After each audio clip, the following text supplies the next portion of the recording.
प्रश्न 5 निम्नोक्त केउटी दक्षिण अलिंद सह संयुक्त यार राइट आंसर है महाशिरा। प्रश्न 8 रे देछि शरीर कौनसी स्थान रे क्षत बा खंडिया हेले रक्तर प्लाज्मा रे थिबा केउ उपादान रक्त जमाट बांधिबारे सहाय्य करे। सठिक उत्तर होछि ऑप्शन ए पुष्टिसार। प्रश्न देछि 10 नंबर प्रश्न बेंग आदि उभयचर प्राणी मानक हृत्पिंड केते कोठरी विशिष्ट। हम जानो बेंग बा उभयचर प्राणी मानक हृत्पिंड 3 कोठरी विशिष्ट, मनुष्य मानक हृत्पिंड 4 कोठरी विशिष्ट, माछ मानक हृत्पिंड 2 कोठरी विशिष्ट।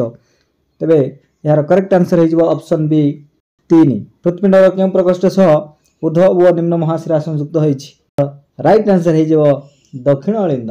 15 नंबर प्रश्न रही मनुष्यर रक्त संचालन को कौन कहते। ऑप्शन ए रही एकक रक्त संचालन, ऑप्शन बी रही द्वैत रक्त संचालन, ऑप्शन सी रही एकक द्वैत रक्त संचालन, ऑप्शन डी रही कौन सीटी नुहे। तो मनुष्य मानक ठारे होउथबा रक्त संचालन को द्वैत रक्त संचालन कहा जाए। तो आमर करेक्ट आंसर ऑप्शन बी द्वैत रक्त संचालन। प्रश्न संख्या 16 सर्वजन ग्रहिता क्यों रक्तवर्ग को कहा जाए। मनुष्य मानकर रक्तवर्ग को मुख्यतः 4टा श्रेणी विभक्त करा जायछि। ता भितरु सर्वजन ग्रहिता ए बी रक्तवर्ग ऑप्शन सी रे ए बी देछि।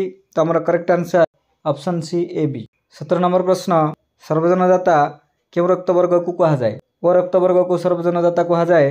तो ऑप्शन डी रे ओ वर्ग देछि। हमर सठिक उत्तर होछि ऑप्शन डी ओ रक्तवर्ग। प्रश्न 18 मनुष्यर रक्तवर्ग केते प्रकार। मनुष्यर रक्तवर्ग मुख्यतः 4 प्रकार, ऑप्शन सी रे 4 देछि। तो सठिक उत्तर होछि ऑप्शन सी 4।